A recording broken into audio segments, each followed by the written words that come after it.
Hi, this is A Little Wisdom with Frankie. I'm Frankie. This is Wisdom. And we're going to be talking about all the different kinds of bullying. We're going to be starting with physical bullying. What do you have to say about that, Wisdom? Physical bullying is hurtful and harmful to the body. Not really mentally, it's more physically. You know, exactly what's like in the name. Yeah, like physical is like touching somebody. Like it's all about the body. So like physical bullying is like hurting someone constantly, just doing it all over again on purpose. So yeah, that's what physical bullying is. Wisdom, I have a question for you. What are the different examples of physical bullying? Physical bullying, some examples are punching, kicking, hitting, pushing. Yeah, I agree with that. Like it's like when you're pushing someone, punching them, like you keep on hurting them. Like that's the kind of like examples of physical bullying. Where they feel actual pain, you know? Like if I pushed you off the chair, I kept on doing it and kept on doing it and kept on doing it and kept on doing it and kept on doing it, that would be physical bullying. Yeah, that's a very good example of physical bullying.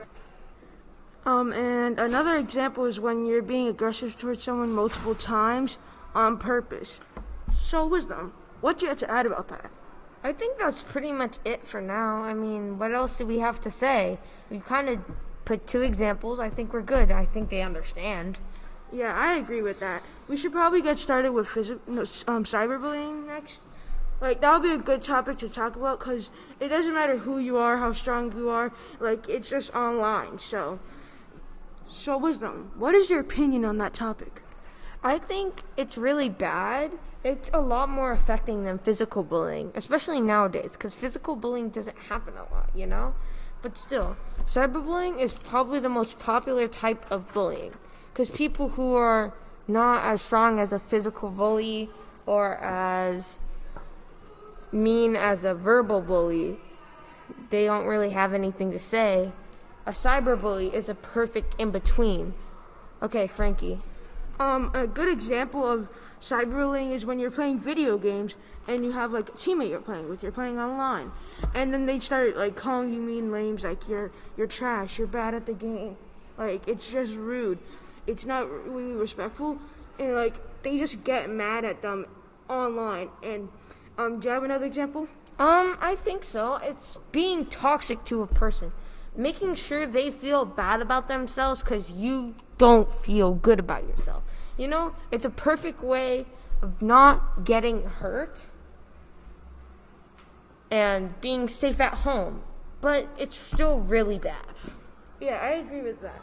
And another thing that could actually happen for cyberbullying is like online social media. You could just post mean things about other people, like just adding rude comments to their videos, posts, those kind of things. Do you think that's good for cyberbullying, or should we add? I think that's pretty much good.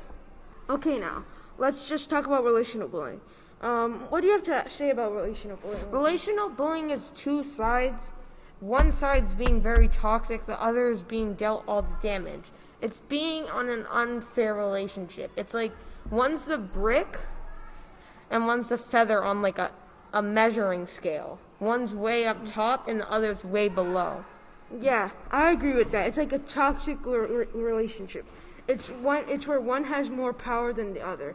It's like one being above, like what you said, a feather and a brick on a measuring scale. Another example is like family members. Like that's a relationship. So like it's relational bullying. It's like being rude to someone like that's in your family. Like, do you agree with that? Yeah, it's also in a friend. I don't think that really happens in families, but still a good example. I think it's a lot of friends, though. Yeah. Friends and relationships like couples and stuff like that, you know? Yeah. I think those are the two worst, because friendships, even though they go on for a long time, they could end super quickly because of toxicity and rude sides and one feeling insecure, so makes the other one feel insecure, and so it all goes crumbling down.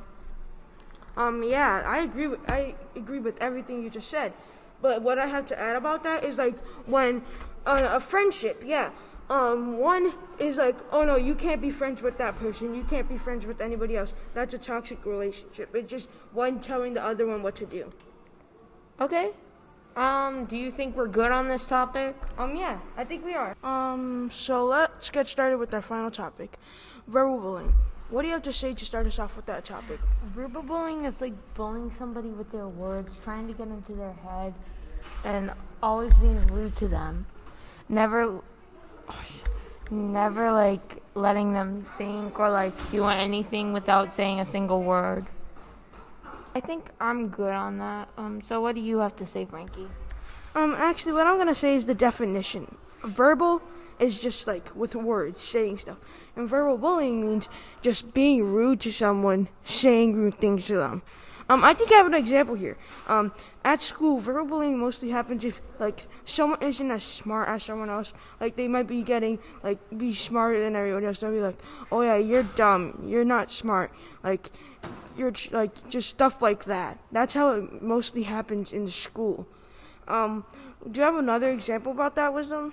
Example, but you know the saying, sticks and bones may break my bones, but words never hurt me? I think that's wrong because basically words hurt, and as long as like somebody says them to you, it could still be painful. Like I get there's some people out there who can handle it and can handle when people say like F you or something like that, you know? But like there's some who will get angry, sad, or feel humiliated by this point because they're getting bullied or like they keep on saying these words and it's hurtful and harmful to them. I totally agree with that, because, like, if a family member says, oh, you're dumb, or something like that, it's gonna hurt you, because, like, your friends, family, those kind of things hurt you if they see something rude to you. But I completely agree with that. People say that, but, like, it only matters, that only comes to account when you're talking about someone that, like, if they say something about you, you don't care. Like, it won't matter to you. But yeah, that's pretty good on verbal bullying. Like, yeah. Do you think that's good on verbal bullying? I'm pretty sure. I think we should end this up. I think we got all topics done. So, yeah. Okay, I have a final message for everybody out there. Like, bullying is wrong. We shouldn't be doing it. It makes people feel bad, especially because of this podcast we're doing. All the examples we put out, like, it's showing how it's wrong. So, I hope if you're a bully, just stop. It's not nice. I think that's good. Bye. Bye.